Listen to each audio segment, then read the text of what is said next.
My name is Evelyn Hartman. I am 68 years old. And 3 months ago, my son told me to go die with my husband at his funeral.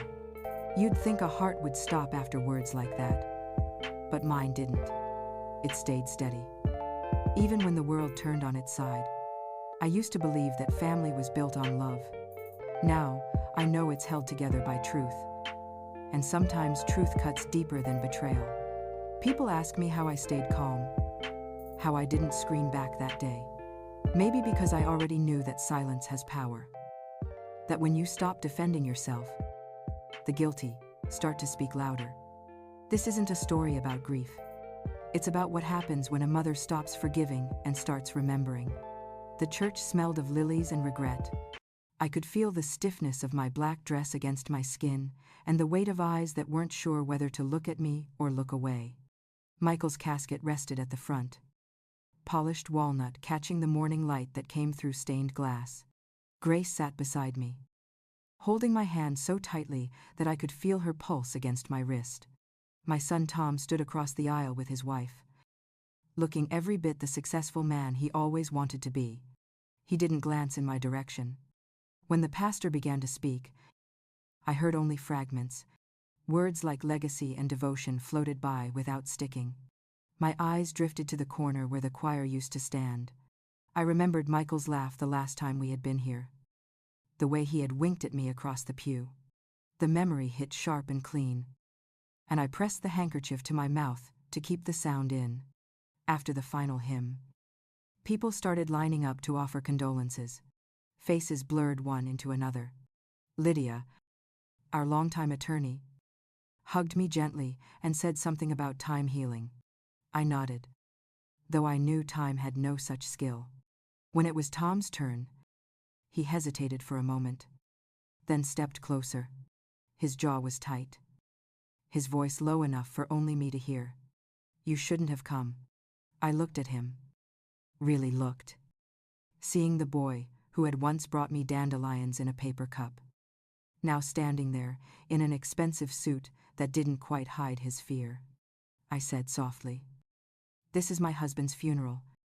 Tom, he was your father." His eyes flashed. "You made this about you." Like always.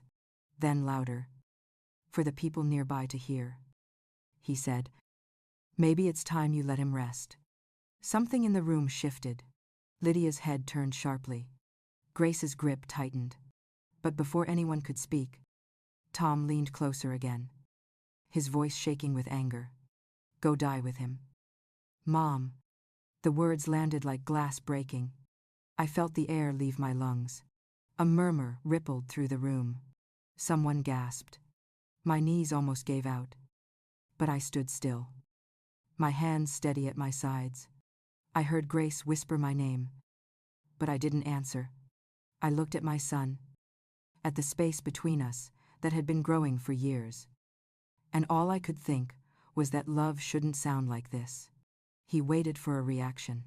When none came, he turned and walked out, his shoes echoing across the marble floor. The doors slammed, and the silence that followed was heavier than grief itself. I felt eyes on me, pitying, curious, judging. I straightened my shoulders and walked to the front of the church. My fingers brushed the edge of the casket. The wood was cold under my skin. I whispered goodbye. Not to Michael, but to the version of our family I had once believed in. Outside, the winter air hit me hard. The crowd had thinned, leaving only Grace and a few distant relatives. She looked at me as if trying to decide whether to hold me or to hold herself together. I said, "Go with your sister. I'll ride home later." She hesitated but nodded. The parking lot was nearly empty when I stepped off the curb. I could see Tom's car parked near the exit, his head bowed over the steering wheel. I thought of walking over, of demanding an explanation.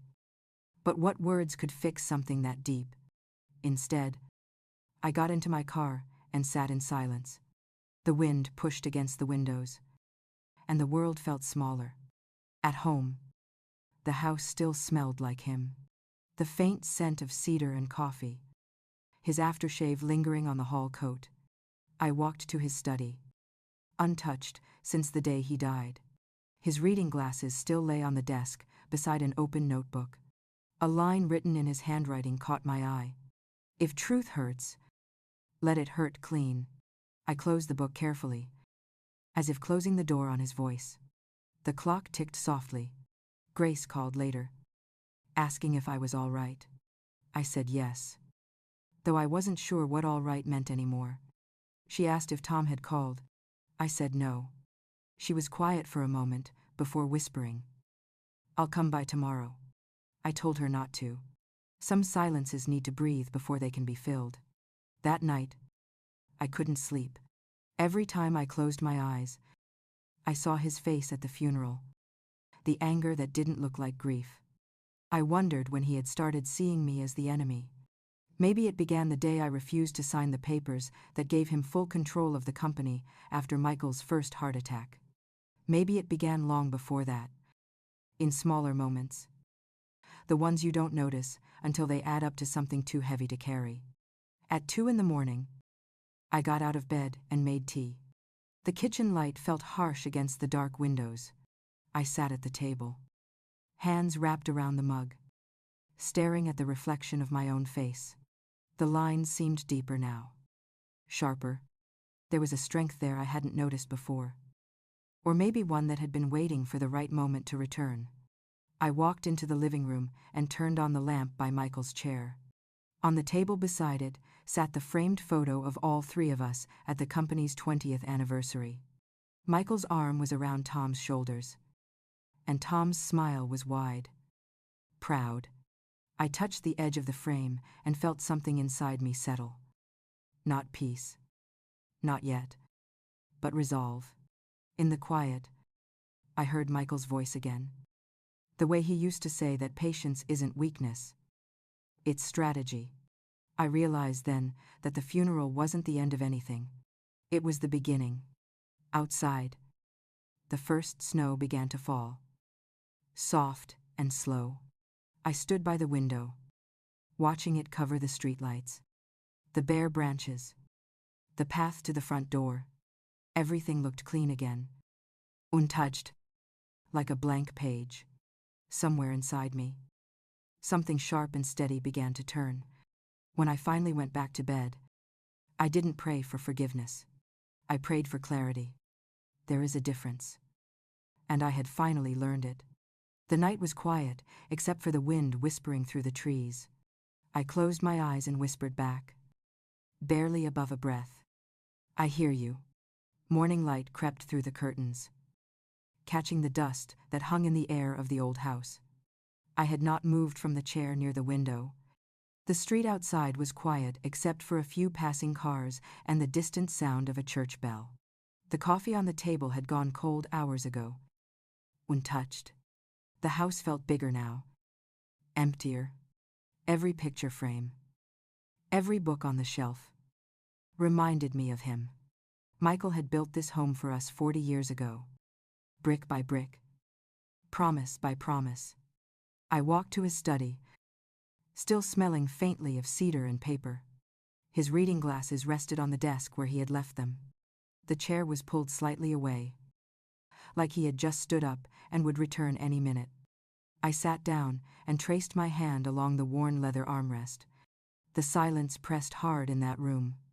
When I opened the drawer, I found the small silver ring he used to wear.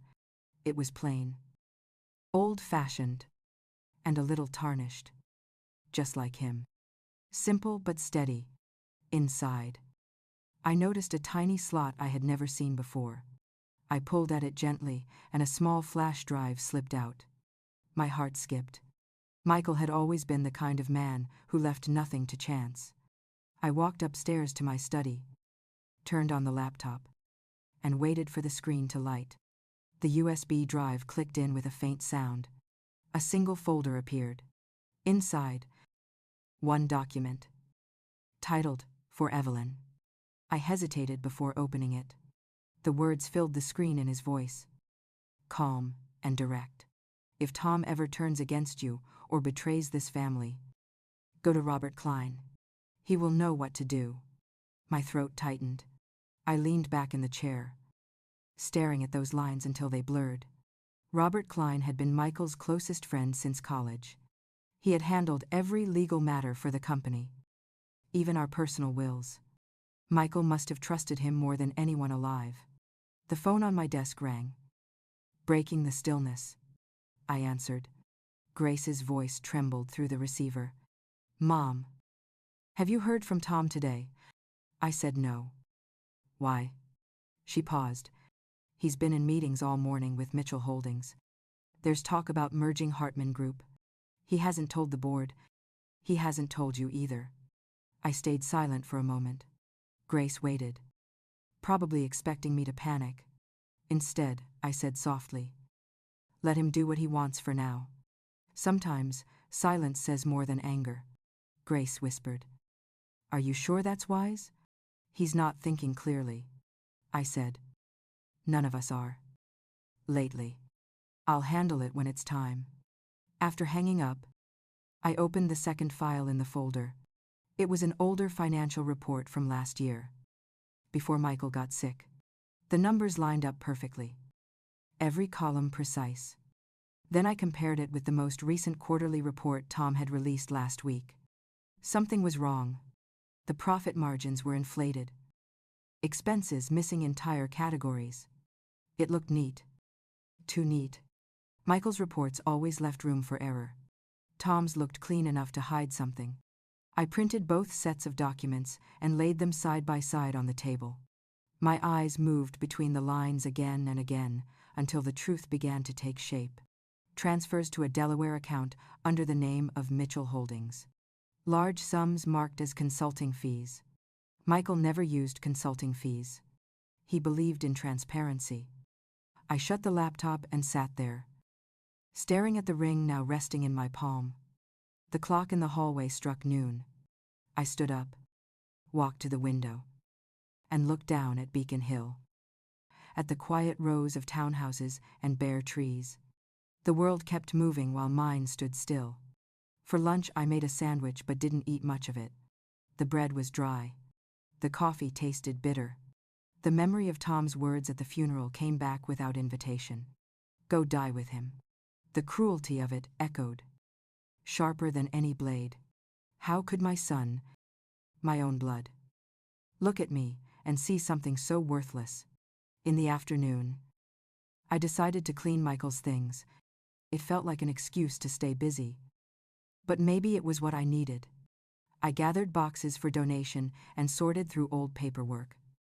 Under a pile of insurance forms, I found an envelope with a faded label, written in Michael's handwriting. Just one word, personal. Inside was a photograph of him and Tom at the construction site of their first building.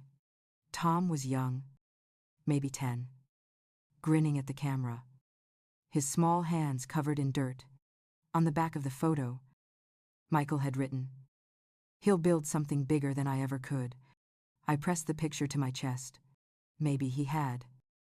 Just not in the way his father hoped. The sound of a knock startled me. Mail delivery. I took the envelope from the porch and noticed the sender's name, Hartman Group. Corporate Affairs. My hands shook slightly as I opened it. Inside was a formal notice for a shareholders' meeting scheduled for next week. The agenda mentioned structural changes and new leadership proposals.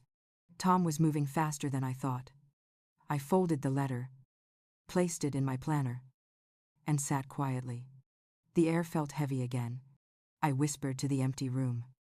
You told me to trust my silence, Michael, so I will. But silence does not mean surrender. Evening came sooner than expected. The house dimmed as the sun fell behind the city skyline. I turned on the lamp by the window and watched the light spill over the desk. The ring gleamed softly beside the papers. When the phone rang again, I almost didn't answer. It was Grace. She sounded tired but gentle. Mom, are you eating? I said I tried. She sighed. He shouldn't have said what he did. People are still talking about it, I said quietly. Let them. People forget. The truth never does. There was a pause before she whispered, "I love you, Mom." I smiled faintly. "I know. Honey, sleep well." After hanging up, I turned off the light and sat in the dark for a while. The hum of the refrigerator, the ticking of the wall clock, and the occasional creak of the old wooden floors were the only sounds. I thought about Michael, about his steady way of fixing everything with patience, never with fury. He used to say that justice is not loud. It is persistent. I could almost hear his voice again. I rose from the chair and walked back to his study. The air felt still, the way it does right before a storm. I placed the silver ring back in the drawer for safekeeping and closed it gently. Then I whispered into the quiet, "I hear you, Michael. I know what I have to do." The clock ticked once more, sharp and final, before the house settled into silence. The next morning, the sky hung low and gray over Boston. I drove to the Seaport District with a sense of purpose I had not felt in weeks. The streets were slick from last night's rain, and the glass towers reflected the dull winter light. The name Hartman Group glimmered faintly on the front of the building as I parked across the street.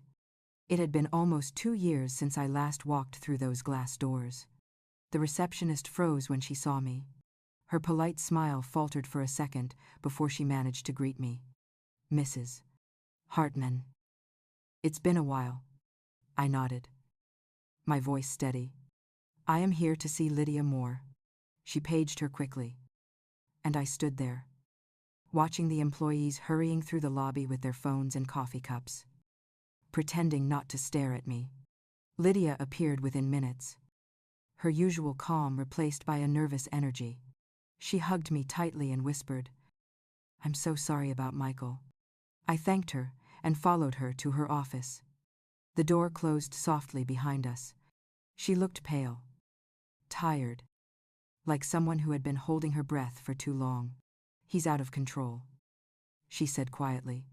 "Tom, he's been moving money around, restructuring accounts. At first, I thought it was a strategy thing, short-term liquidity.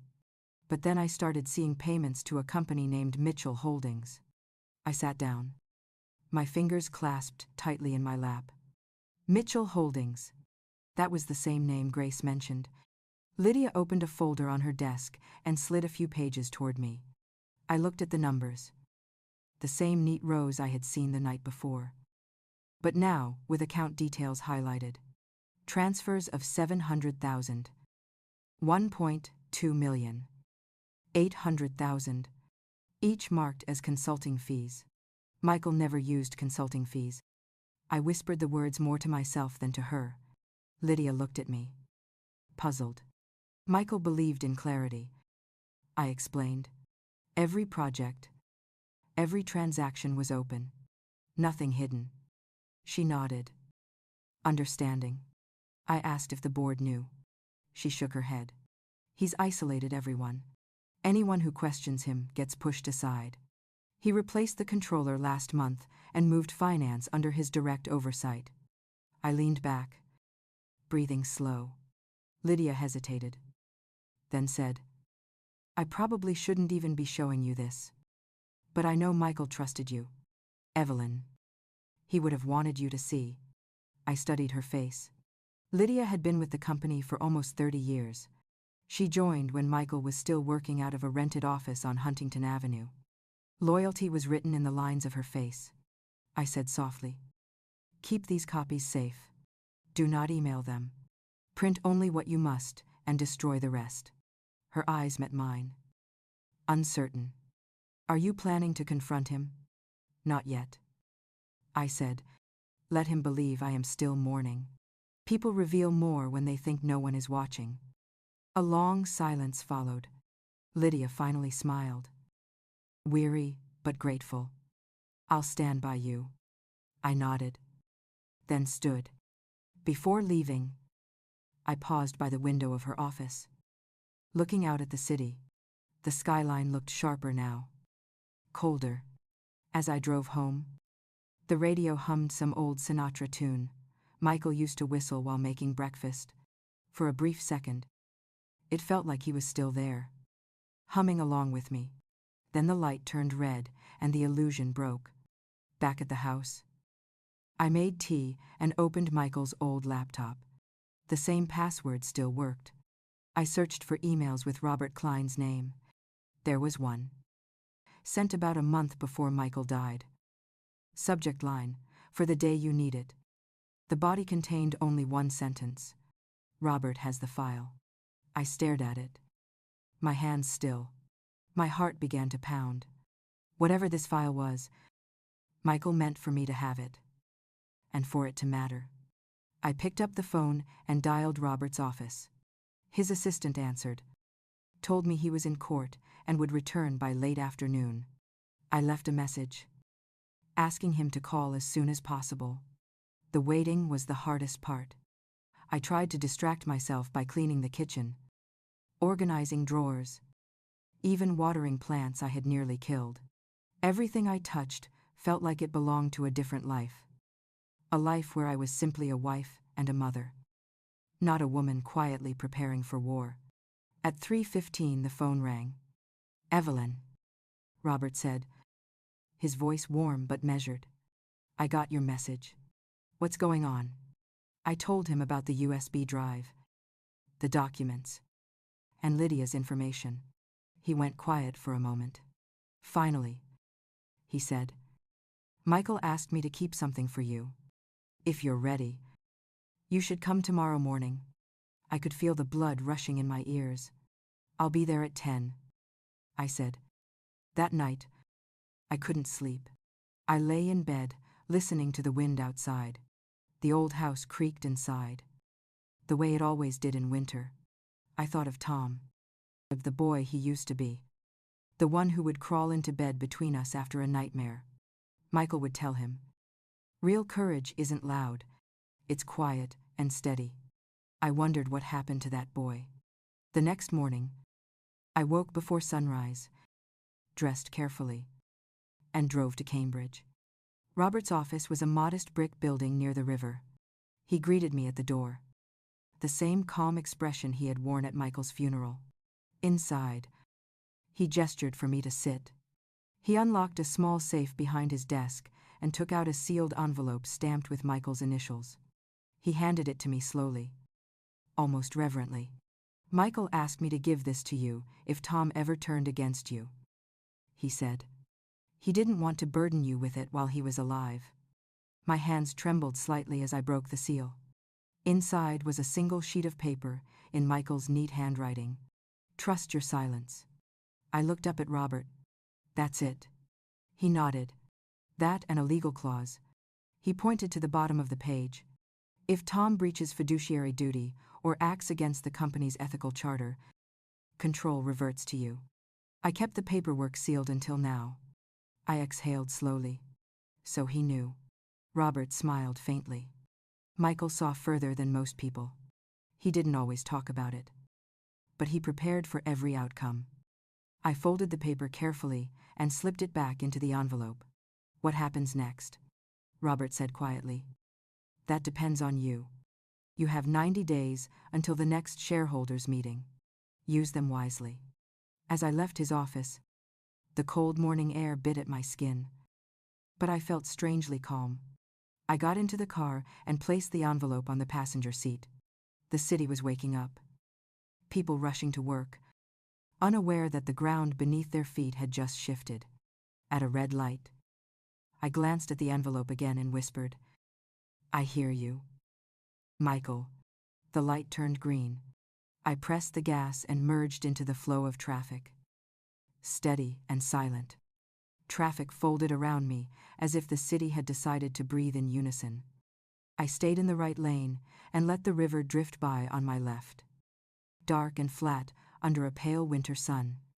The envelope rested where I had left it, face up on the passenger seat. Steady as a heartbeat. I turned off at Memorial Drive and circled once, then pulled to the curb and sat there with the engine running, listening to it idle. Calm is not the same thing as doubt. It is the room you make for decision. I shut off the engine and went back into Robert's building. His receptionist looked surprised to see me again. She offered water. I said I just needed a few more minutes with him if he had them. He waved me in almost at once. Jacket off now. Reading glasses low on his nose. I sat and set the envelope on the table between us, like a piece on a chessboard that had just changed the shape of the game. I told him I needed the mechanics. Not the sentiment. Not the principle. The steps. He nodded like a teacher who had been waiting for a student to ask the real question. He took out a thin binder and laid it open. Company charter. Board bylaws. Trust instructions. He walked me through what breach of duty would look like in black and white. Unauthorized transfers. False disclosures. Self-dealing. He showed me how the clause would trigger. Not with drama, but with a written record that matched the law. He reminded me that the loudest thing in a courtroom is a clean paper trail. I asked what I should say to Tom. He said nothing at all. He said, silence has weight when people expect noise. He suggested I put a litigation hold in place on my own files. That I should not email anything sensitive. That any physical copies I kept needed to be logged and stored in a locked cabinet. He slid a pre-printed chain of custody form across the desk. I wrote my name. The date. The time. And the words, envelope from safe. Initials, MK. Witness RK. He signed beneath it. The motion of the pen felt oddly ceremonial. Like lighting a candle. He circled a date on a wall calendar with a blunt pencil. March 31st. He tapped the box twice. 90 days is long enough to confirm a truth and short enough to keep a lie from spreading too far. He asked if I had support at the company. I said Lydia. He said good. 1 steady person is an anchor. 2 is a dock. Do not build a harbor. Keep it small. I told him about Mitchell Holdings. He had already heard the name. He had a way of knowing the rumor an hour before it turned into a fact. He said, there are shell companies that exist to be dull. Then there are shell companies that shine a little too brightly under a weak light. He said this one shined. We discussed the shareholders' meeting that Tom had announced. Robert said he could file to require advance disclosure of any proposed structural changes. He said he would not file it yet. He wanted Tom confident. Not cornered. He said a confident man slips. A cornered man clause. I looked at the envelope again and felt a quiet thud of agreement somewhere under my ribs. Before I left, he asked if I wanted the original clause or a certified copy. I said I would take the copy and leave the original with him. He said that was wise. We shook hands. His palm was cool and dry and reminded me of the first time he shook Michael's hand in a cramped office with coffee rings on a folding table. He had not changed much. The world around him had. Outside. The air had sharpened. The kind of cold that makes your breath feel square at the edges. I drove to Beacon Hill on streets that seemed to recognize me. Every brick and curb familiar. I parked behind the row of townhouses and carried the envelope in under my coat. In the foyer I paused, listening to the house as if it might answer. It did not. It simply received me. Upstairs in my study, I cleared the top drawer of the old filing cabinet and lined it with acid-free folders. I labeled one January, another February, another March. On the inside cover, I taped the chain of custody form and wrote in neat block letters. Do not remove without log.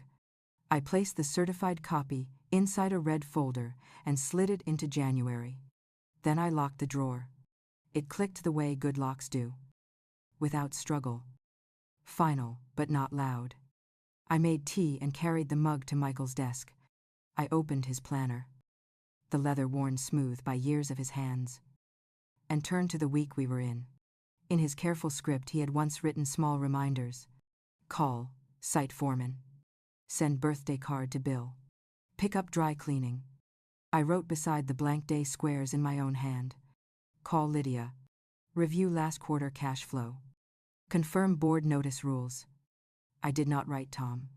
There was nothing to write there yet. The phone buzzed on the table. A text from Grace. Are you home? I wrote back yes. She replied that she was bringing soup and bread from the deli on Charles Street and would be there in 20. I felt a wash of gratitude that was not dramatic. Just warm.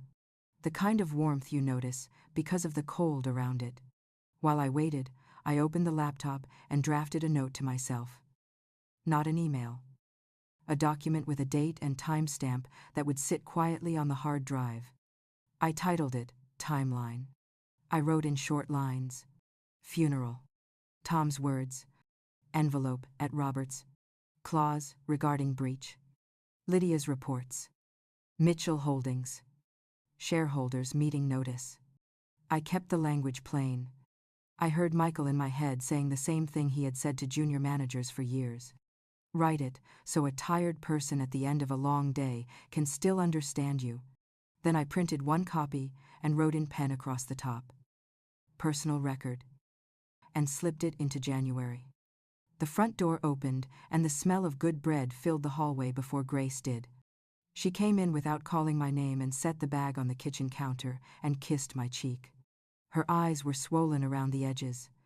It takes a while for a face to stop being a map of recent sorrow. She poured soup into a pot and watched it simmer while we stood shoulder to shoulder like we had when she was small and we cooked on Sundays. She asked if I had seen Tom. I said no. She said he had left the office early and no one knew where he went. She said Lydia looked exhausted. I told her Lydia was steady. I told her steady matters more than brave.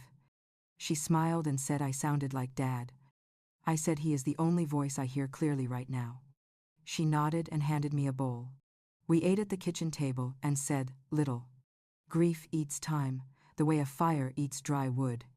It does not leave you hungry. It leaves you hollow. When we were done, she washed the bowls and I dried them. Small work settles a person. Before she left, she put her hands on my shoulders and held my eyes. She asked if I was safe. I said I was. She asked if I needed her to stay. I said not tonight. She said she would call in the morning. I said I would be here. We did not hug long. We did not have to. After she left, I opened the window a crack to let the night air in. It smelled like snow, even though none was falling yet. I turned off the kitchen light and let the house go dim a room at a time until only the lamp in my study was on. I sat and ran my thumb along the edge of the red folder without opening it. The weight of it was not in the paper. It was in what it made certain. Near 8, I called Lydia from the landline. She answered on the second ring. I told her I had spoken with Robert. I told her we would need printouts of the most recent general ledger and a list of all vendors added since last summer. She said she could get them by the end of the week without raising flags. I told her to keep a log of who touched what. She said she already had one. I told her to rest. She laughed softly at that. The laugh of someone who has not rested since October. I hung up and made a second list. People who should know nothing. It was a longer list than I liked. I added my own name to it and drew a line through it. I thought of calling Tom and hearing the boy he used to be in the first 2 seconds before the man took over. But I did not. The first 2 seconds would not save either of us. I took the certified copy from the drawer again and read Michael's handwriting at the top of the page. Trust your silence. 4 words that sounded simple until you carried them. Silence can rot if you hold it for the wrong reasons. It can also preserve. The trick is knowing which you are doing. I set the page back into the folder and locked the drawer a second time. A habit forming already. I stood at the window and looked down at Walnut Street, where a single car idled with its lights on. It pulled away, and the block went quiet again. Somewhere a neighbor's radio played a ballad from the 70s, so low it was almost a memory instead of a song. I closed the window and pulled the curtain. Then picked up Michael's planner and slid it into the empty space on the shelf where his tax binders had been. On my way to bed, I stopped in the doorway of his study. The chair still sat a little crooked. Like the last time he stood up from it and forgot to push it in. I resisted the urge to square it. Some things are not meant to be straightened yet.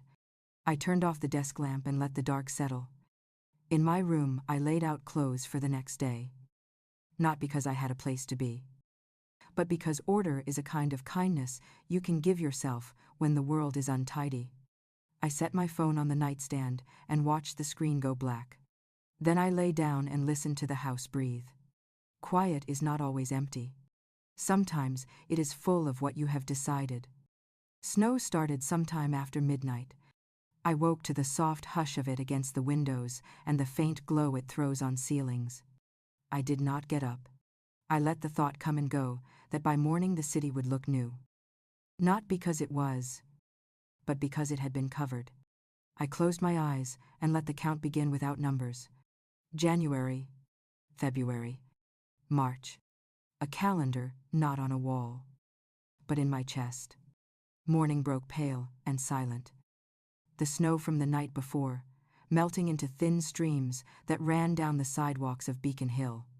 I stood by the window, holding a cup of tea that had gone cold again, and watched the city wake up under a soft gray sky. The world outside looked innocent, as if nothing had ever gone wrong. But my phone was vibrating on the counter, and I knew innocence was never the truth. When I answered, Grace's voice came through sharp and panicked. "Mom, have you seen it?" Her tone made my stomach drop. "Seen what?" "The video," she said. "The one from the funeral. It's everywhere." I froze. The only sound was the soft ticking of the wall clock behind me. "What video?" "Grace." She hesitated. "Someone filmed Tom pushing you. It's online. People are sharing it." I put the cup down carefully before it slipped from my hand. My voice stayed calm. "Where did you see it?" she said. "On Facebook first. Then Twitter. Then God knows where. A girl who was at the funeral posted it. Rebecca Linwood. I think." I opened my laptop. The screen's blue light felt cold against my skin. It didn't take long to find it. The video had been reposted by half a dozen news pages already. The thumbnail alone made my chest tighten. The caption read, "CEO shoves mother at father's funeral. Boston family scandal." I clicked play. The church pews, the flowers, the quiet sobbing, all looked like someone else's memory. Then Tom's voice, raw and venomous, cut through the echoing hall. "Go die with him." "Mom."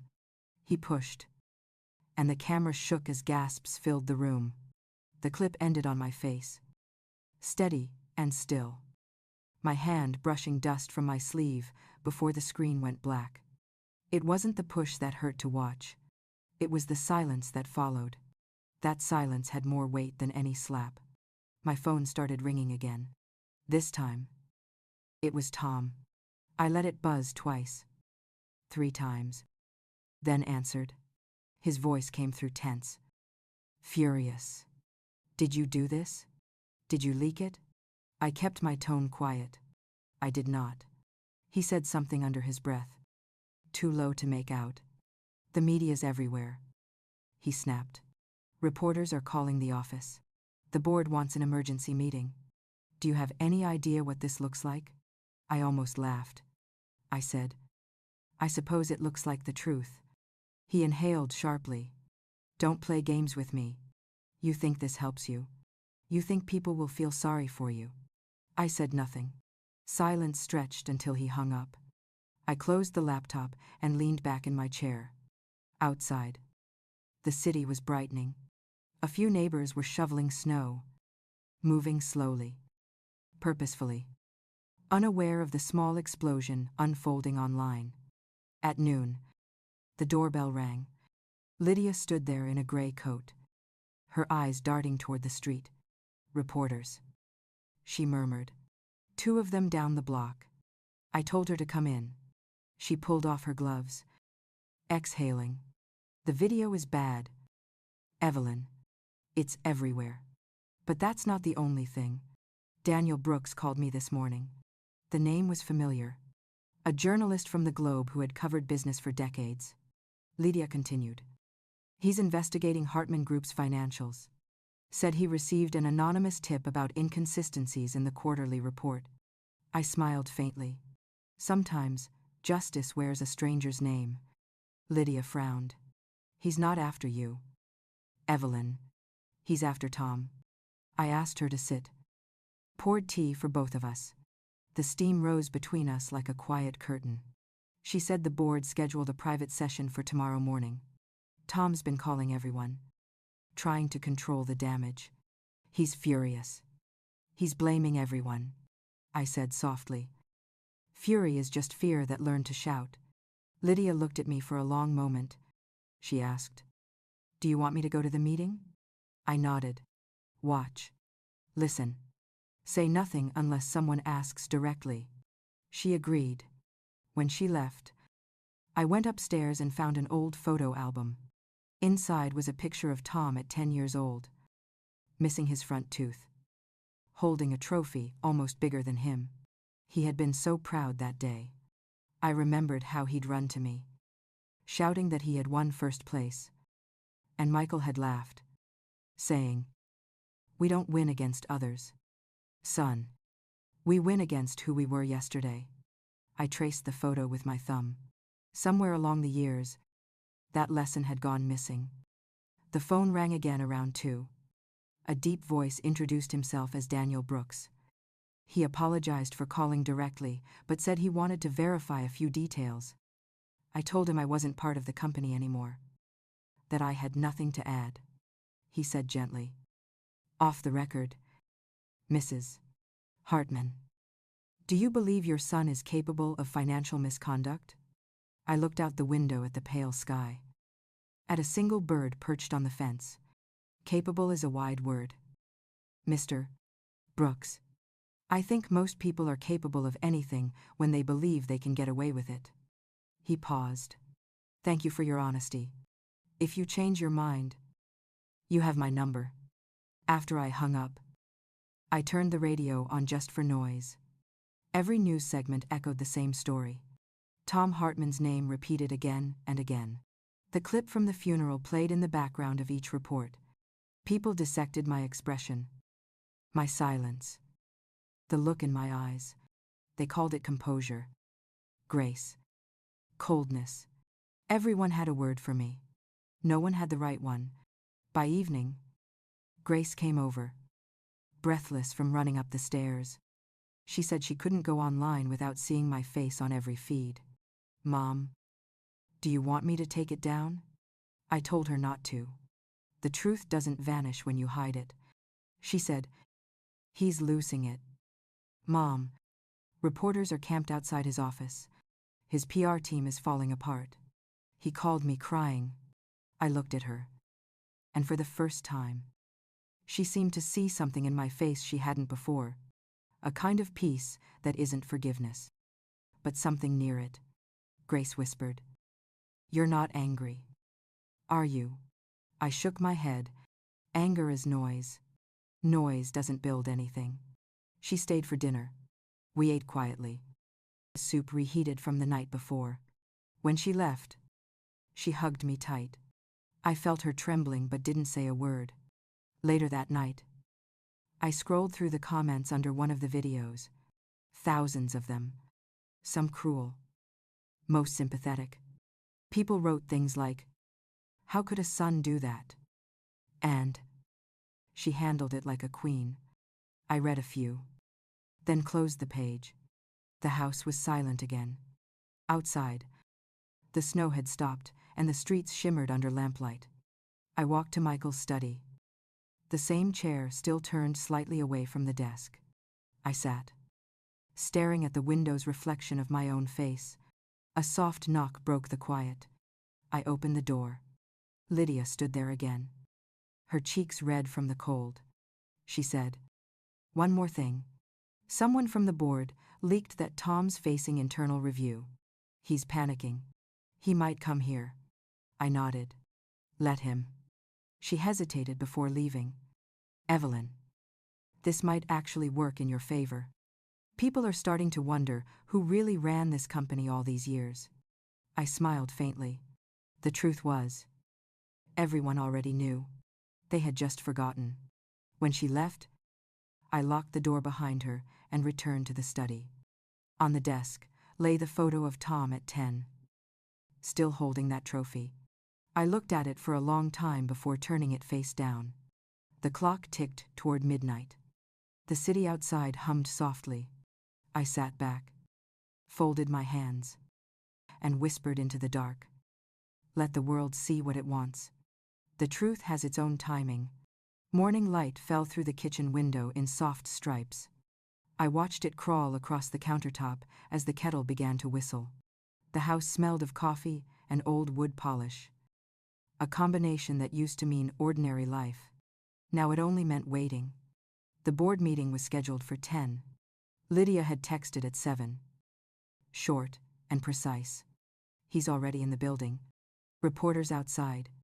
Be careful. I didn't answer. I didn't need to. The tea steeped too long, turning bitter. But I drank it anyway. By 9. I was dressed and ready. I had chosen a black wool coat, gray gloves, nothing that would draw attention. In the mirror, my reflection looked calm enough, but my eyes gave me away. There is a stillness that comes before a storm, and it lived behind my ribs. Outside, the February air bit at my cheeks. The drive downtown was slow, traffic heavy with snowmelt and commuters who didn't yet know they would remember this day for something they couldn't name. When I reached the Hartman Group Tower, the crowd had already gathered. Cameras flashed like sparks. Security tried to part the way. Someone shouted my name. Another shouted Tom's. I kept walking. Inside the lobby, the air was warm and smelled faintly of glass cleaner. A young receptionist held the elevator for me, but didn't meet my eyes. I rode up alone. Floor after floor. My pulse keeping count. The conference room was already half full. The board members sat in their places, murmuring in low voices. Tom stood at the head of the table, jaw tight, face pale under the fluorescent light. When I entered, the room went still. He straightened. Mother, this isn't a good time. His voice was too calm, rehearsed. I smiled politely. Every time is the wrong time for the truth, I said, setting my purse down beside an empty chair. I'll just listen. The chairman cleared his throat. We're here to address the public relations crisis and the financial concerns. Mr. 14. Hartman has requested to speak first. Tom nodded, hands clasped behind his back. He started talking about the company's reputation, how online rumors had damaged investor confidence, how internal audits were being exaggerated by the press. His tone was confident, smooth. Every sentence sharpened like a blade. When he reached the part about the video, he paused, lowering his voice. I regret my behavior at the funeral. It was an emotional moment taken out of context. My mother and I have spoken privately, haven't we? Mom. All eyes turned to me. I looked at him, at the tiny twitch in his jaw, the sweat gathering at his temple. No, we haven't. The words were quiet but landed hard. A murmur rippled through the room. He blinked, taken off guard. That's unfortunate, he said stiffly. I'll remind the board that family matters are personal and irrelevant to company operations. Lydia sat near the end of the table, her pen motionless above her notepad. I saw her glance at me, then at the folder in front of her. One of the older board members, Mr. Collins, cleared his throat. There's concern about the missing funds. Tom, the SEC's initial inquiry isn't exactly routine. Tom forced a smile. Every dollar is accounted for. Temporary transfers. Strategic flexibility. We're in the middle of a merger. These things happen. The words rolled off him like oil on glass. I folded my hands in my lap and said nothing. The chairman looked uneasy. Mr. Collins said, then perhaps we should review the internal memo regarding the Mitchell Holdings account. Lydia, do you have that report? Lydia hesitated. Tom turned sharply. That report isn't for this meeting. His tone cracked. She swallowed, and looked down. I spoke softly, almost to myself. Transparency is never inconvenient. The room went still again. Tom looked at me with something colder than anger. He leaned forward. You don't understand how this company works anymore. Things have changed. You're not part of it. I met his gaze. Then why are you still using my name on every building? His jaw clenched. This isn't your arena. Mom. Leave before you embarrass yourself further. I stood. I suppose you've already done that for both of us. Robert Klein entered then. Punctual as always. Carrying a briefcase and the quiet confidence of someone who has seen too many wars fought with words. The room shifted. Even Tom took a step back. Robert apologized for the interruption. He was representing the estate, he said, and had documents that required acknowledgement before the next fiscal quarter. He placed a thin stack of papers on the table. The Hartman Group logo gleaming on top. Tom's eyes narrowed. What is this? Robert adjusted his glasses. A reaffirmation of voting shares. As outlined in Mr. Hartman's trust. Mrs.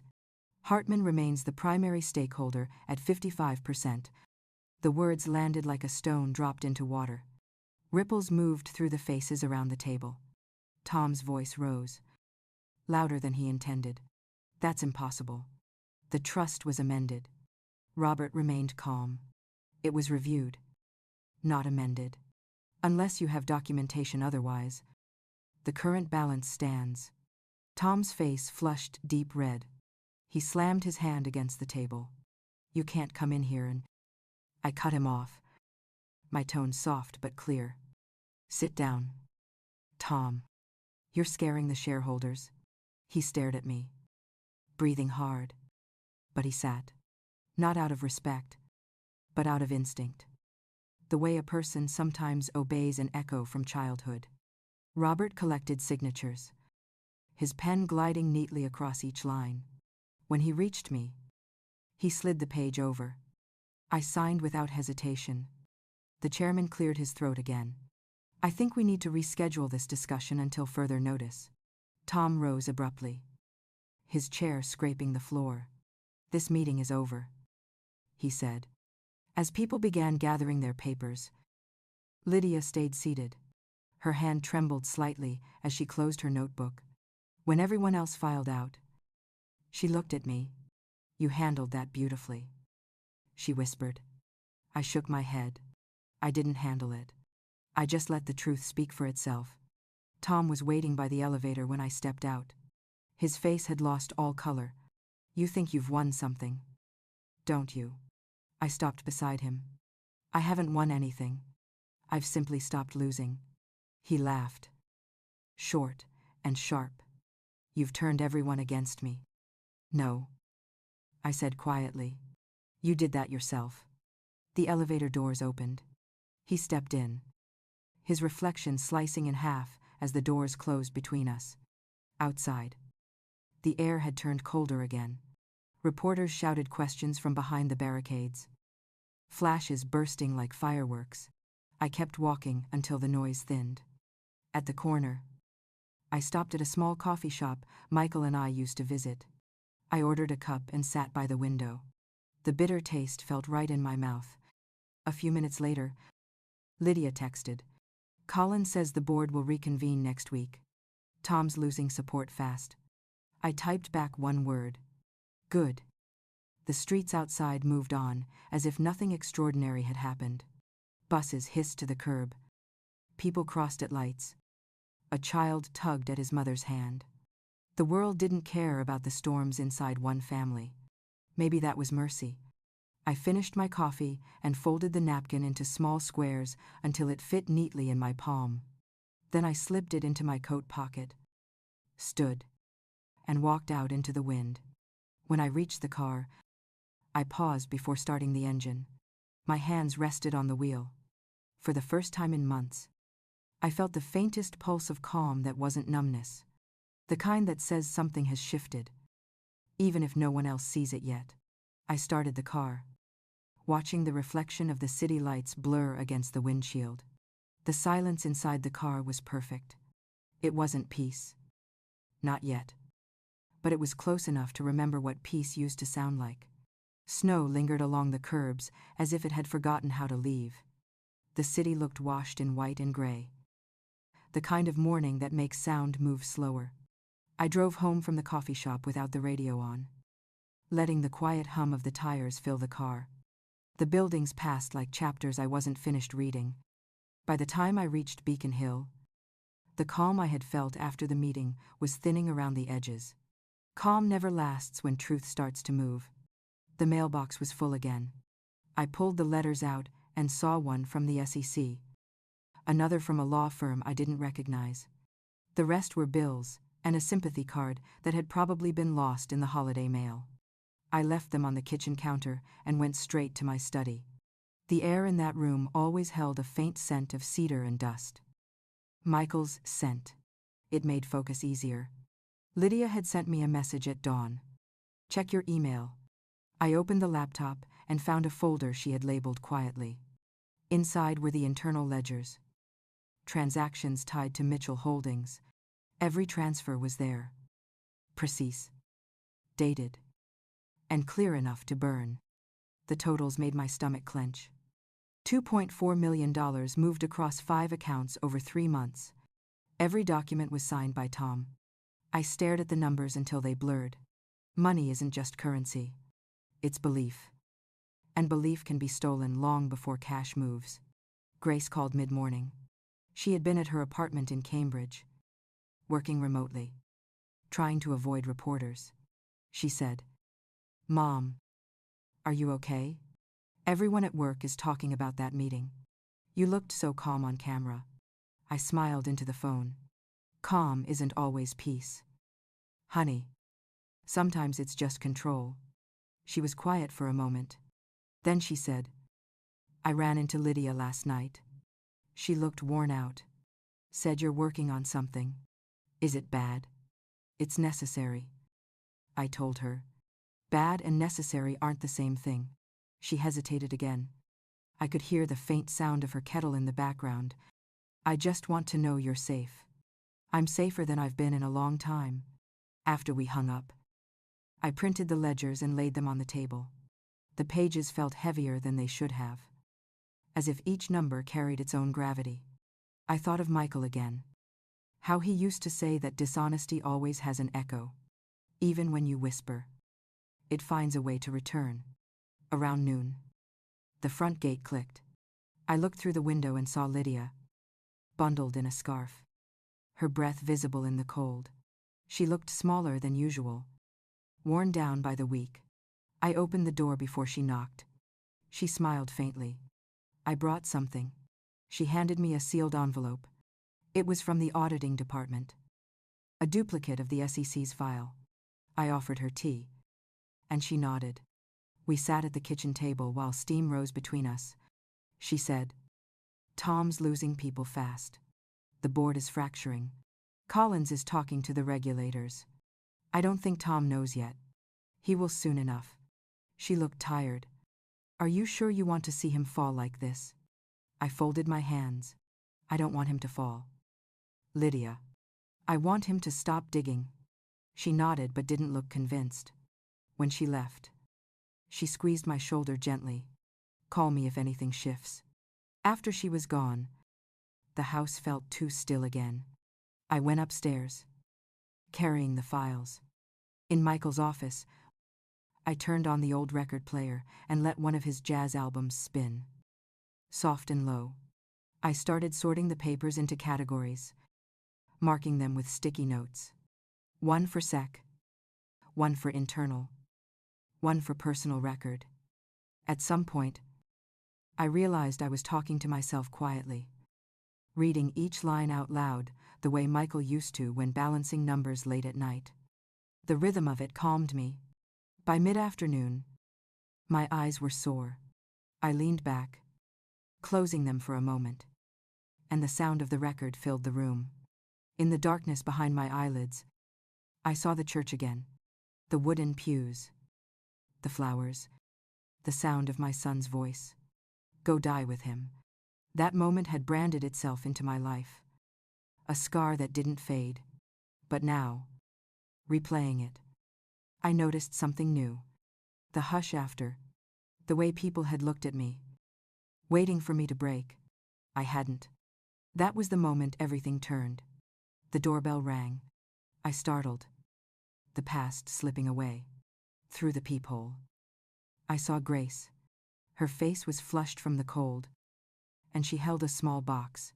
When I opened the door, she said, "I didn't want to call first. Thought you might say no." I smiled. "Come in." She followed me to the kitchen. Setting the box on the counter, she opened it and took out a small framed picture. It was of her, Tom, and Michael, taken at a company picnic years ago. She looked so young then, her hair sunlit, her brother's arm around her shoulder. She said, "I found this in one of the old storage boxes. I thought you should have it." I ran my finger along the edge of the frame. "Thank you." She sat down and watched me. "Mom, can I ask you something?" "Of course." "What are you going to do?" "The truth," I said simply. Her eyes watered. "I don't want you to get hurt." I leaned forward, taking her hand. "I already was, Grace. Now I just want to finish the story." She nodded, and we sat there quietly until dusk. When she left, she hugged me tight. The kind of hug that knows more than words ever could. After she drove away, I went back upstairs. The record had finished, the needle clicking softly in the final groove. I turned it off and sat down with the files again. I opened the folder, labeled Sec, and began to read every detail. One transfer stood out, a payment marked as personal consultancy, signed by Tom himself. Dated December 3rd. That was the day after Michael's funeral. My chest tightened. I reached for my phone and dialed Robert. He answered on the second ring. "Evelyn, how are you holding up?" "I'm fine," I said. "I found something." I told him about the ledger entries. He listened in silence. "Finally," he said. "That's exactly what we needed. It proves breach of fiduciary duty." He told me to keep the documents secure and said he would inform the investigators quietly. Then he added, "It might take weeks, but once it starts, there's no stopping it." After I hung up, I walked to the window. The city lights were flickering on, one by one. A gust of wind shook the trees, scattering what was left of the snow. Down on the street, a car slowed in front of the house, then drove away. My reflection stared back at me in the glass, calm but unfamiliar. The woman I saw wasn't the one from the funeral anymore. I went back to the desk and opened Michael's journal. On one of the last pages, he had written, "If you must fight, do it quietly, and let the truth be your witness." I traced the sentence with my thumb. The truth was no longer sleeping. It was walking now, steady and sure, and it was wearing my face. When I finally turned off the light, the house was silent again.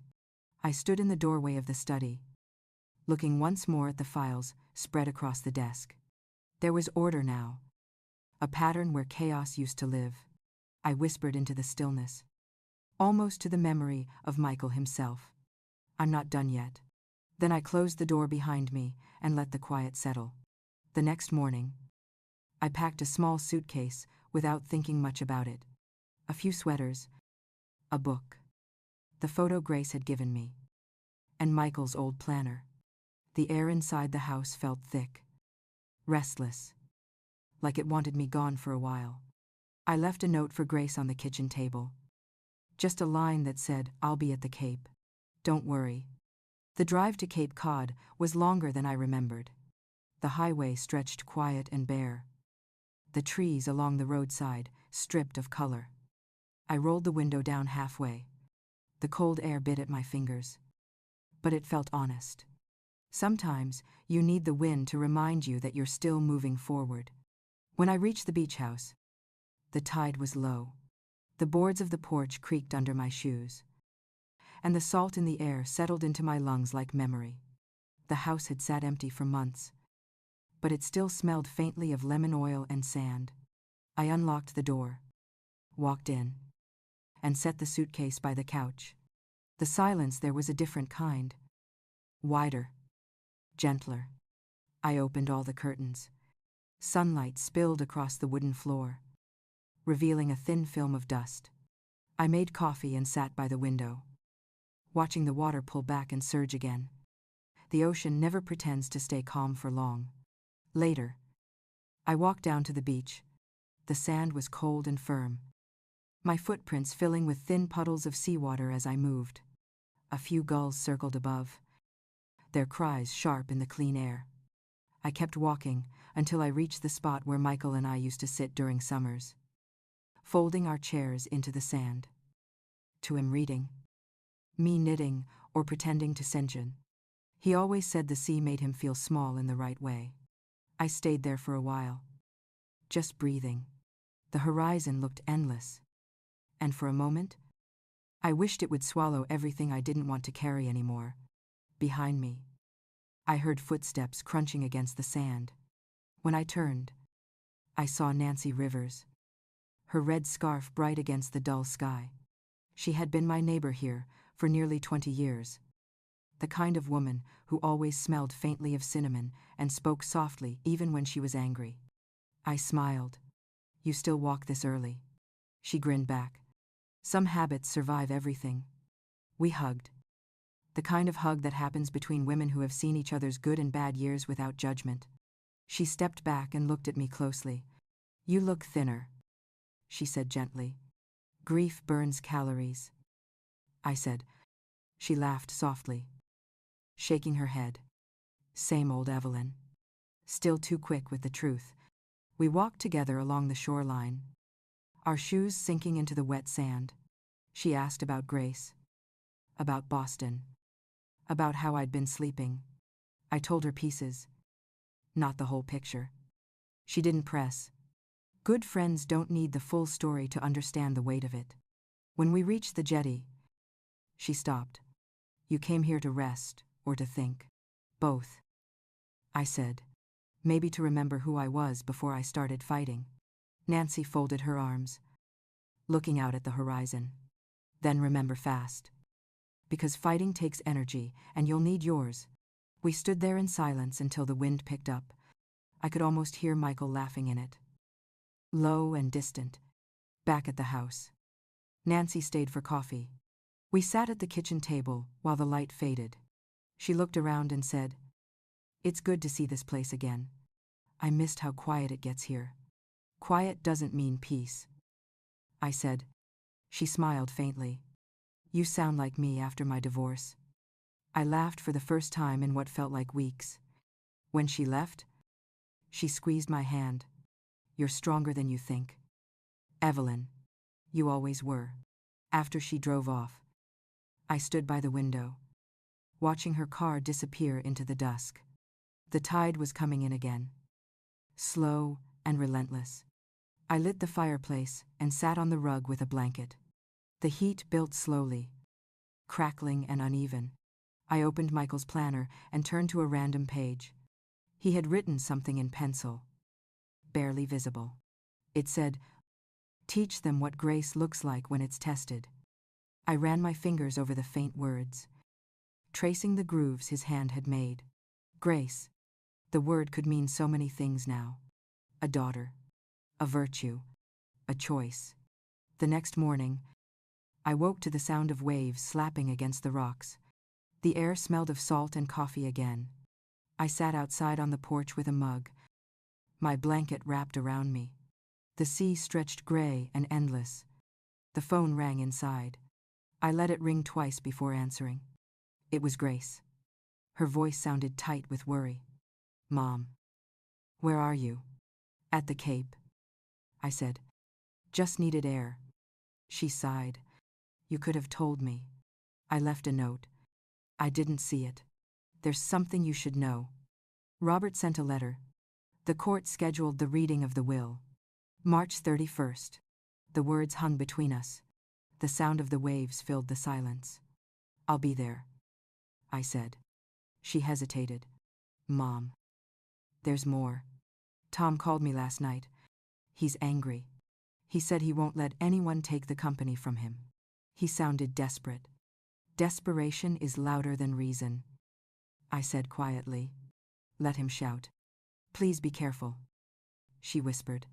Always. I promised. After we hung up, I stared at the sea again. The horizon looked different now. Sharper. As if the world had drawn a line between what was past and what was waiting.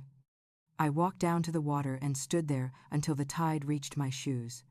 The cold sank through the leather, numbing my feet. But I didn't move. I looked at the waves, steady and patient. And I thought of Michael's voice again. Calm and sure. Let the truth take its own time. When I went back inside, I opened my laptop and began writing a letter. Not to Tom. To myself. A letter of record. Of intent. In case the world twisted the story before it was finished. I wrote down everything I knew. Everything I had seen. Everything I could prove. Each sentence felt like setting down a stone. Building a path across a river that had once looked too wide. The sun dipped low behind the water, turning it gold and black at once. I closed the laptop and sat there as the sky dimmed. Somewhere in the distance, I could hear a gull cry once, sharp and clean. Before the sound faded into the wind, I stood, folded the blanket, and whispered to the empty room. Just a little longer. Then I turned off the lights and let the sea keep its rhythm while I found mine again. The morning fog drifted low across the cape, folding the ocean into the sky. I woke before sunrise, unable to shake the sense that the stillness was only pretending. The air carried that feeling I had come to recognize in business and in grief. The moment before, something breaks. I brewed coffee and sat at the kitchen table. The laptop blinked awake, and the first email at the top of my inbox carried Robert's name. The subject line read, "Press coverage beginning. Call when ready." My stomach tightened. I clicked open the browser. The news had spread faster than anyone could have planned. Every headline carried Tom's name. Hartman heir under SEC investigation. The photograph below showed him stepping out of the Hartman Group building. Coat collar up, face drawn tight. Behind him, a wall of reporters and flashing cameras. His mouth was open mid-sentence, frozen in something between denial and rage. I stared at the picture for a long time, not feeling the satisfaction I thought would come. There was only a strange, quiet recognition. The truth, once it starts, never stops halfway. The phone rang a few minutes later. Grace's voice was shaky. "Mom, have you seen it?" I said yes. She exhaled sharply. "It's bad. They're tearing him apart on TV. Someone leaked the footage from the shareholders' meeting too. People are saying he lost control. That he screamed at the board." I closed my eyes. "He did lose control," I said, "but he also built that control himself." Grace was silent. I could hear the hum of city traffic behind her. Faint, but steady. "He's not answering my calls," she said. "I don't even know where he is. Let him find his silence." I told her, "It's the only place the truth can reach him now." She didn't respond. When she spoke again, her voice was softer. "They're calling you the calm in the storm." "Mom, reporters are asking for interviews." I smiled faintly. "Let them talk to the ocean. It speaks for me." After we hung up, I sat for a while, staring at the cup of coffee gone cold. I thought of Michael again, of the way he would have handled all this, with a steady hand and a tired smile. He always believed that arrogance and fear were twins pretending to be different people. Tom had inherited both. By noon, my phone wouldn't stop buzzing. Lydia called next. She sounded breathless. "Evelyn, they suspended him. The board issued a statement this morning. He's been removed as CEO pending the investigation." I let the words sink in. Removed. It felt final, and yet somehow unfinished. Lydia continued. The shareholders are furious. They want answers. The SEC is moving fast. They found that Delaware account. They're freezing assets until further notice. I could hear papers shuffling on her end. Her voice cracking slightly. You were right about everything, she said. You warned him. I didn't want to be right, I said quietly. There was a pause. Heavy and sad. I'll keep you updated, she said finally. Then hung up. I turned off the phone and walked down to the beach. The tide was high. Waves slapping against the rocks in rhythmic anger. I walked until the water reached my boots and stopped there, breathing in the salt air until my lungs burned.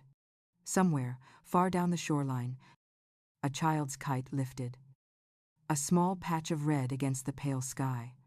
I wondered what it must feel like to fly and still be tethered. When I returned to the house, the landline was ringing. Only one person still used that number. Robert's voice was calm. Measured. The investigation is formal now. They're building the case. It's only a matter of time.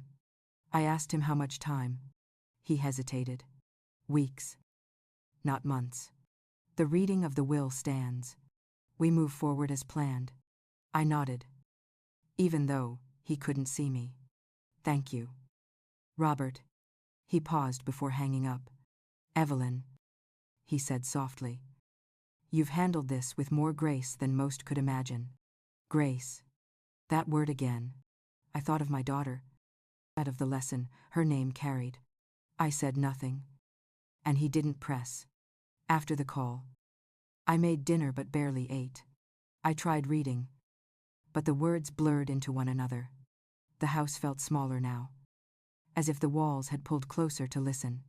Outside, the wind had risen, rattling the shutters like impatient fingers. Around 7. Headlights swept across the front windows. My pulse quickened. No one came to the Cape unannounced. I stood still, waiting. A moment later, there was a knock. When I opened the door, Tom stood there, hair unkempt, eyes hollow from lack of sleep. His coat hung loose, and his hands trembled slightly.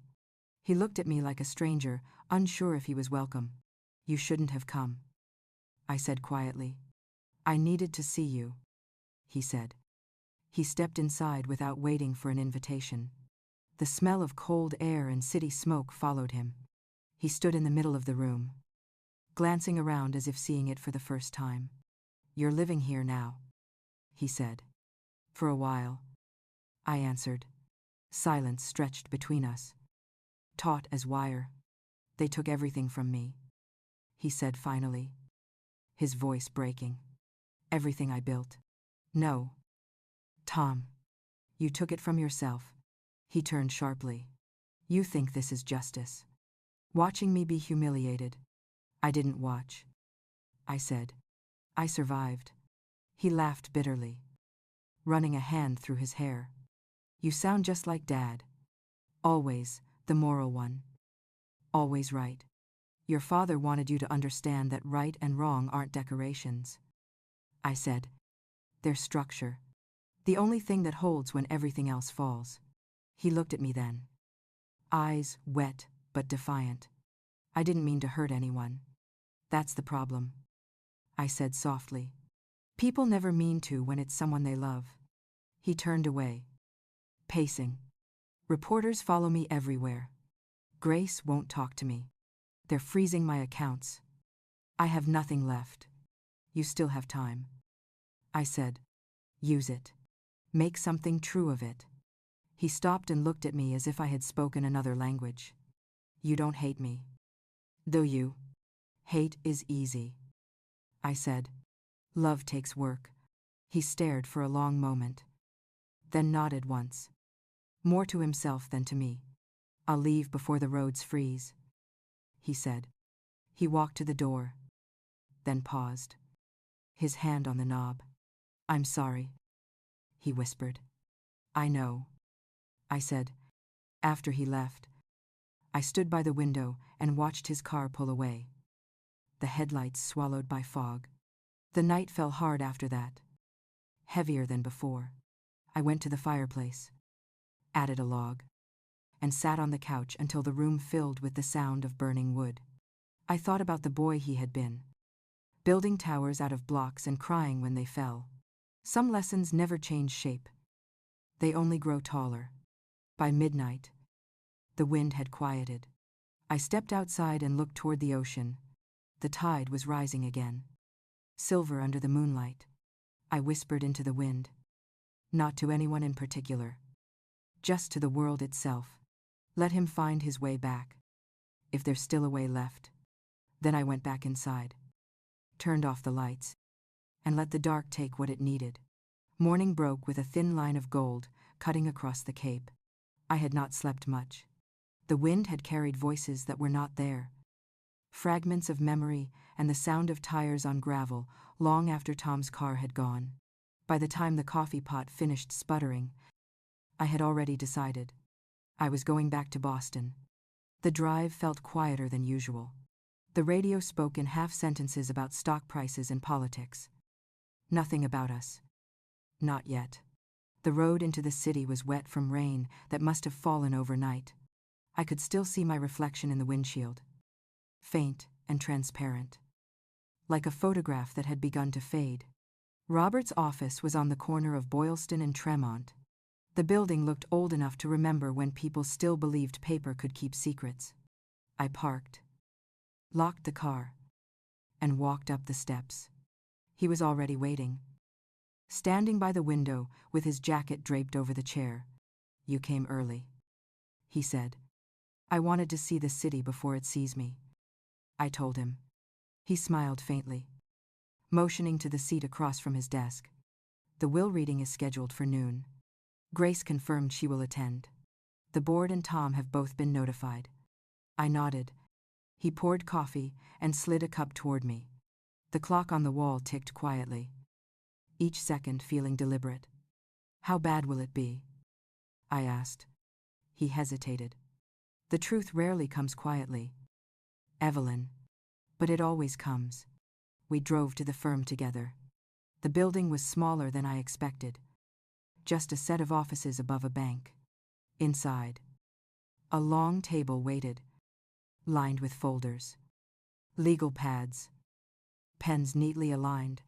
Grace was already there. She stood when I entered, her eyes tired but steady. "Mom," she whispered, and I felt her hand slip into mine. Behind her, Tom sat stiffly, his jaw tight. A lawyer on either side. He looked older than I remembered, though only a week had passed since I'd last seen him. The arrogance had drained from his face, leaving behind something pale and human. The notary called the room to order, her voice firm. Robert began to read, his tone professional, even the way he must have read 100 wills before this one. "Michael Hartman, being of sound mind, hereby directs that all personal and corporate assets be distributed according to this trust."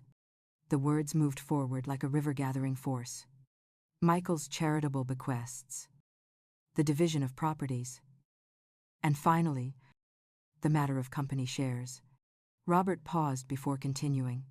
"To my wife, Evelyn, I leave controlling interest, 55% of Hartman Group, for as long as she chooses to maintain it." Tom shifted in his chair. "That's not possible," he muttered. Robert ignored him and continued. "Should either child demonstrate honesty, compassion, and moral integrity in matters of business and family, a portion of my remaining assets shall pass to them. If such integrity is absent, those assets revert entirely to my wife and to my daughter, Grace." Tom's lawyer leaned forward. "There must be another document. There was an amendment." Robert met his gaze calmly. "There is a sealed supplement." He reached for the red envelope on the table, the wax seal glinting under the fluorescent light. This document was to be opened only if Thomas Hartman engaged in conduct deemed unethical or damaging to the company's legacy. Tom's hands clenched on the table. "This is absurd. My father wouldn't." Robert broke the seal. The room held its breath. He unfolded the paper and began to read. If my son betrays the trust of this company or his family, all holdings assigned to him shall be transferred to Grace Hartman. Tom shot to his feet. No. You can't. This is a setup.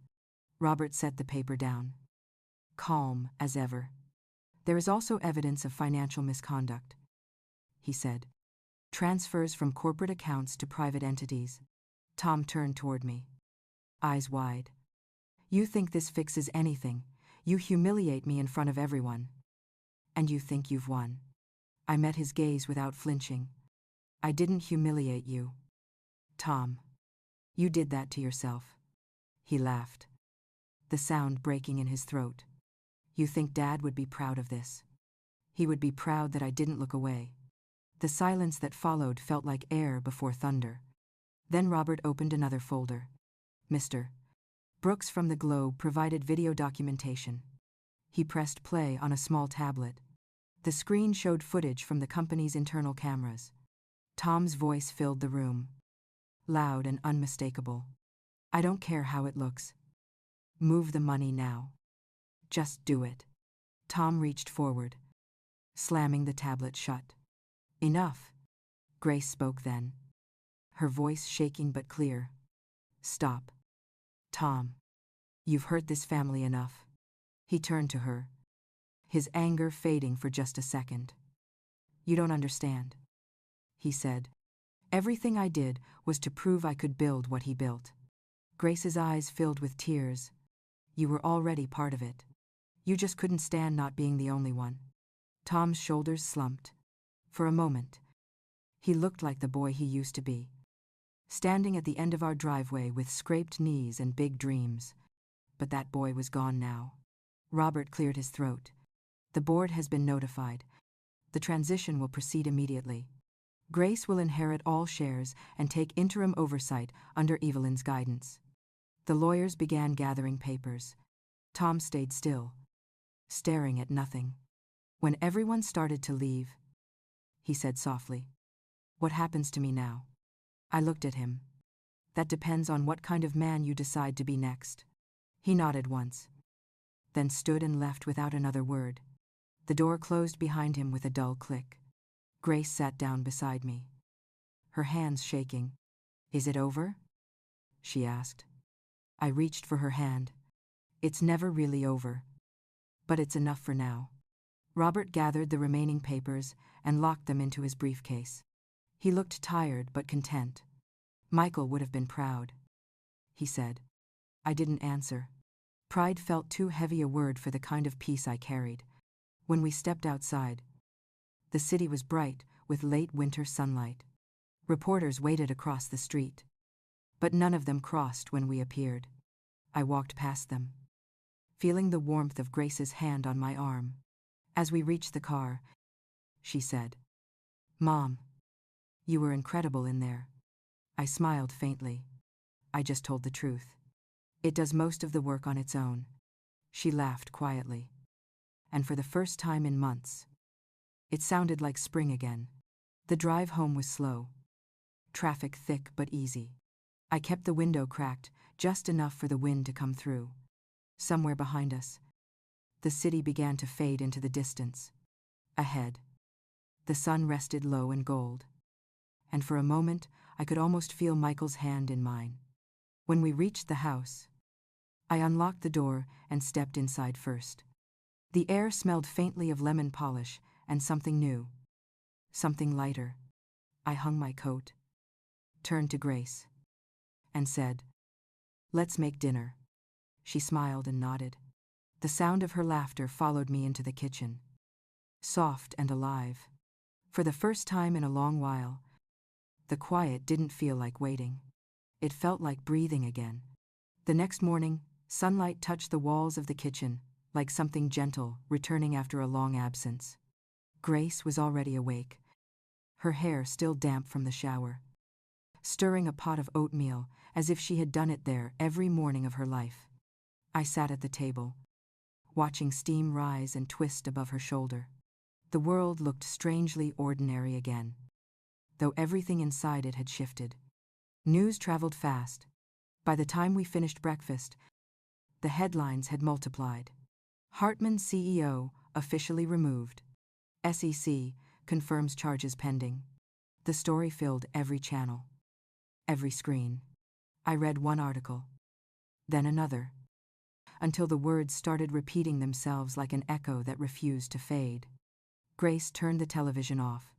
Enough. Mom. Let them talk. We know what's true. I nodded. The quiet after that felt like a blessing. Lydia called just after 10. Her voice held that mix of relief and exhaustion that follows a long storm. It's done, she said. The board voted to restore the foundation grants Michael had wanted. The investigation's wrapping up. They're calling you the steady hand behind the legacy. I smiled faintly. I was never the hand. I was just the heartbeat. Lydia laughed softly. That heartbeat saved the company. After we hung up, I sat by the window and watched the mail carrier move slowly up the street. A few envelopes slid through the slot, one of them thick and cream-colored. I opened it and found a handwritten note from Robert. It was short. Evelyn, the transition paperwork is complete. Grace now holds full executive rights under the trust. Congratulations. Michael's foresight has carried you both through. Grace read it over my shoulder, then leaned against me. He really thought of everything, didn't he? He always did, I said. Even the parts that hurt. That afternoon, the phone rang again. But this time it wasn't Lydia or Robert. The number was unfamiliar. But I knew before I answered. Tom's voice was softer than I remembered. Mom, he said quietly. I stayed silent. He continued. I'm sorry I left like that. I didn't know what to say. There's rarely much to say after truth walks in. I replied. He exhaled. They're going to make it public. The SEC report. It's all over by tomorrow. I wanted you to hear it from me. Thank you, I said. A long pause followed, filled only by the faint crackle of static. I'm trying to get help, he said finally. Therapy. Maybe. Grace won't answer my calls. Give her time. Give yourself more. He hesitated again. You were right about Dad. He was always the compass. And I spent my whole life trying to prove I didn't need one. We all do that. Tom. The trick is realizing we were never meant to walk without direction. His voice broke slightly. I don't expect you to forgive me. Forgiveness isn't an expectation, I said. It's a decision that happens quietly when no one's watching. He didn't reply. When he finally spoke, it was almost a whisper. I'll write to you. I'll read it, I said. After the call ended, I sat in the quiet for a long time. My fingers still curled around the phone. The house held that strange stillness that comes when a wound begins to close. Tender and uncertain, Grace came down the stairs later, holding a thick file. Robert dropped this off, she said. It's the documentation for the new foundation. The Michael Hartman Foundation for Mothers. I traced the embossed letters with my finger. The name looked right. Grace had already signed her part. She handed me a pen. Sign here, she said. I did. The ink spread clean and smooth across the page. When we finished, she said, the launch event's in 2 weeks. They want us both there. I smiled. You'll speak. I hope. She looked startled. Me. It's your turn now. Michael would have wanted it that way. She nodded, though I could see the nerves flicker behind her eyes. I knew she would find her voice when the time came. That evening, we went for a walk. The air was soft, warmer than it had been in months. The city lights reflected in the puddles along the sidewalk.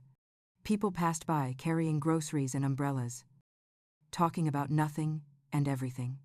For the first time in a long while, I felt part of that ordinary noise again. Later, back at the house, I opened my desk drawer and found a letter sitting on top of the red folder.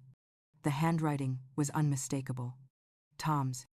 The postmark said it had been mailed 3 days ago. Before he called, I unfolded it carefully. The paper trembled slightly in my hands. "Mom," it began. "I've spent my whole life trying to outrun shadows that weren't chasing me. I thought power would quiet the noise in my head, but it only made it louder. I don't deserve kindness. But I hope someday you can look at me without seeing the worst thing I've done. You were right. Silence has weight. I felt it the moment you stopped fighting back. I'm sorry. I don't expect anything. I just needed you to know." The signature at the bottom was shaky but clear. I read the letter twice before setting it down. My throat ached. But I didn't cry.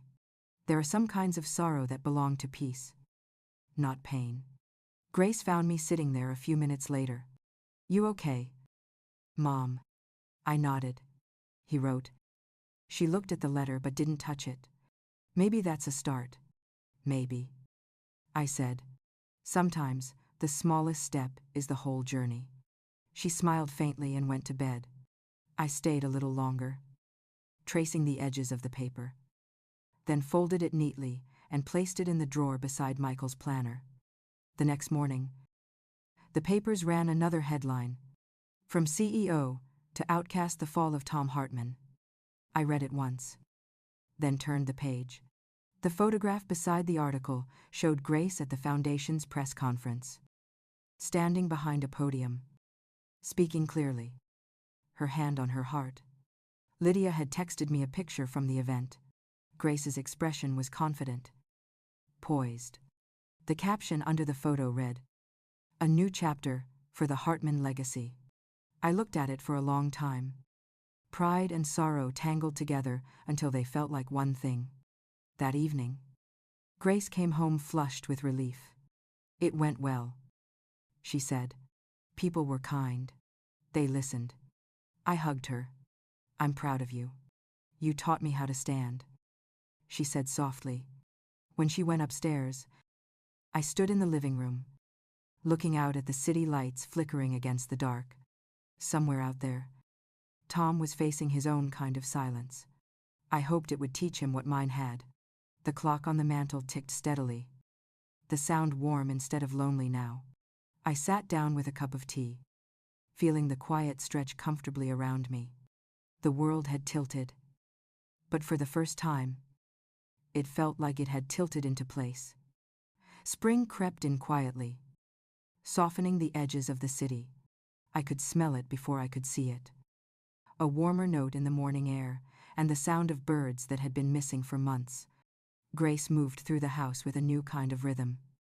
Papers tucked under her arm, phone buzzing. A certainty in her steps that had not been there before. The invitation for the Foundation launch sat on the mantel. Cream card with deep blue lettering.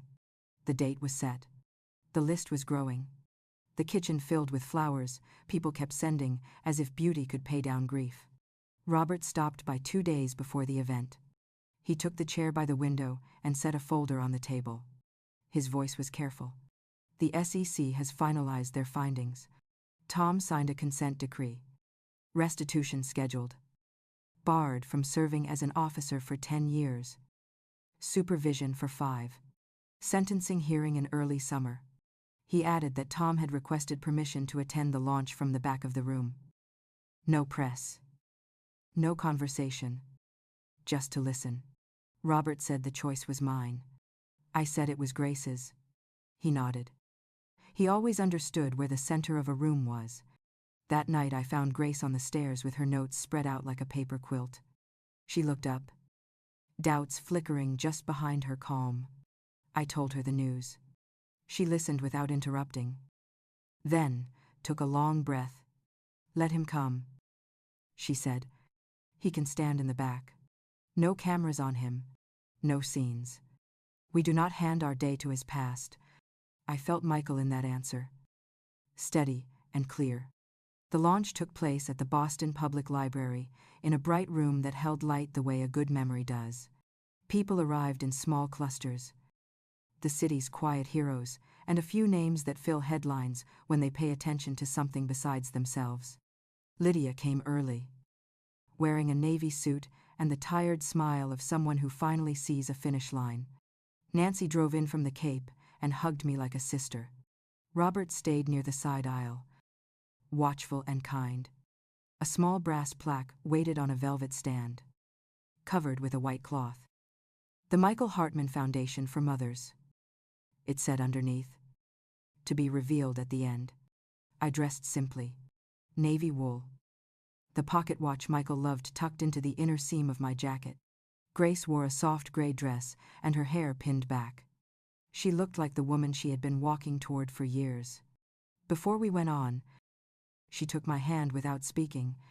I felt the tremble there and covered it with both of mine. Nerves are only energy waiting to be named. She smiled, and the tremble eased. The room settled as the lights dimmed. A host said a few words, and then it was Grace at the podium, the microphone catching the low strength in her voice. She spoke of mothers who hold the world together without applause. She spoke of work that is not visible until it stops, of kindness that is not a performance, of second chances that should not require a crisis. She did not mention scandal. She did not say Tom's name. She did not have to. She told the story of a woman who stood steady at a funeral and let silence do the talking. She said grace is not a personality trait. It is a practice. In the second row, a teacher dabbed at her eyes. In the back, a young man straightened as if he recognized his own mother in the speech. I scanned the last row and saw him. Tom stood near the exit. Clean-shaven. Thinner. The arrogance gone. The edges blunt with something like humility. He kept his hands folded. He looked down when Grace spoke about legacy as responsibility, then looked up again when she spoke about repair as work. He did not try to catch my eye. I let that be our first agreement. When the applause came, it sounded like relief. The plaque was unveiled, and people stepped forward to sign their names on a large card that would hang in the foundation office. Lydia squeezed my arm and said softly that the first scholarship applications had already arrived. A mother studying to be a nurse. A grandmother finishing a degree she had abandoned at 19. A woman who wanted to start a small child care center in Roxbury and needed seed money and a mentor. The stories landed like steady rain. Necessary. Ordinary. Beautiful. After the photos and the soft conversations, after the trays of cookies were carried away and the last donor shook the last hand, the room thinned. I felt a presence beside me and turned. Tom stood a few feet away, leaving space like a gift. He said he would not stay long. He said he had begun the work and did not know what that would make of him yet. He said he wanted to apologize again, but that apologies are cheap until they cost you something. I told him I heard him. I told him the foundation was not a place for his penance. It was a place for building. He nodded. He reached into his coat and handed me an envelope. Not money, he said quickly, because the court would not allow that. But something else. He left before I opened it. Inside was a single sheet of paper. It was a list of hours he had already volunteered at a shelter and a request to be allowed to deliver meals for the foundation once the restrictions eased, with no one knowing his name. There was also a postcard he had written the night before and not mailed. It said that he had finally understood what Michael meant by structure, not rules as punishment, but structure as a way to hold yourself upright when the wind is unkind. I folded the paper and put it in my bag. I did not decide anything that night. Some decisions ask to sleep in their own bed before they tell you the answer. We left the library in late afternoon. The city felt washed and new. The way Boston sometimes looks when winter releases its grip for a moment. Grace suggested we stop by Forest Hills, and I agreed. We bought a handful of long-stem tulips from a corner market and drove in quiet. The road into the cemetery curved like a sentence with a gentle clause at the end. We parked and walked. The grass still cool under our shoes. Michael's stone sat in a small circle of sunlight, as if the sky were keeping a promise. Grace knelt first and set the tulips down. She talked to him in a voice that belonged to both the girl she had been and the woman she had become. She told him about the foundation and the speech and the mothers who had already reached out. She told him that his planner still smelled like him. She told him that I had taught her how to stand when the floor moves. I stood beside her and listened, and felt something shift that did not hurt. Then I spoke. I said the board had finally done what he asked for months ago. I said Lydia had earned a rest and a raise. I said Robert had been a friend in the exact way that matters. Steady and precise. I said that Tom had started to walk in a new direction, and that we would let time prove whether his feet had learned the rhythm. I said that joy had found us, where grief had left us. We drove home at dusk. The house on Walnut Street met us with its old welcome. Light in the hallway. The small sound of pipes. The smell of lemon oil that lives in oak. Grace went upstairs to change, and then came down with a casserole a neighbor had left on the porch. We ate at the kitchen table. The same seats. The same view of the window.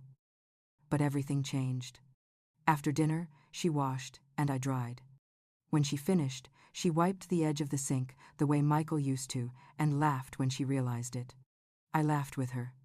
Small imitations are a kind of love. Later, alone in my study, I took out Michael's planner and opened to a blank page. I wrote a final entry in a hand that had steadied with practice. The day the foundation launched. The day Grace carried the name forward. The day silence and truth agreed on their shared work. I slipped the pocket watch back into its felt pouch and placed it on the shelf. I turned to the window. Beacon Hill lights twinkled through budding branches. Somewhere, a piano played the first bars of a familiar standard in a room I could not see. I thought of the ocean and the Cape, and the porch that would be waiting for us when summer finally remembered its way home. The mail arrived the next morning. Among the bills and catalogs was a small envelope with Nancy's handwriting. Inside was a note that said, "The beach is clearing. The chairs are ready. Bring the good coffee." I smiled and pinned it to the corkboard above the desk. There was also a thick packet from the foundation office. In it were 3 essays from mothers who had applied for grants. I read each one slowly, underlining phrases, making small notes in the margins. I felt the same quiet recognition I had felt when I first opened the ledgers that told an ugly truth. Paper can ruin, but it can also repair. The trick is in what it records. That afternoon, I walked to the public garden and sat on a bench near the swan boats. Children laughed in that clear way children do. And the wind lifted the corners of my scarf. A woman sat down beside me and stared at the water. After a while, she said she had seen the video from the funeral months ago and that she had thought about my face when her own son shouted at her last week. She said she had counted to 5 and chosen not to shout back, and that something about that changed the entire house. She thanked me as if I had done something more than survive. I touched her hand. Surviving is not small. It is the doorway to everything else. Evening folded itself over the city, and I walked home with a loaf of bread under my arm. Grace arrived just after sunset with flowers, laughing about a donor who thought a spreadsheet could be charming if you used the right font. We ate soup and bread and talked about the calendar. We did not talk about scandal or courts or headlines. Those belonged to a different season. This one held work and light, and the kind of tired that lets you sleep. When I finally turned out the lights, I stood in the doorway and listened to the house breathe. Quiet no longer felt like waiting. Quiet felt like a promise kept. If you stayed with me through this, tell me what part found you. If the story meant something to you, share it with someone who might need a little steadiness tonight. And if you want more true stories told softly and clearly, stay close. There is more to build.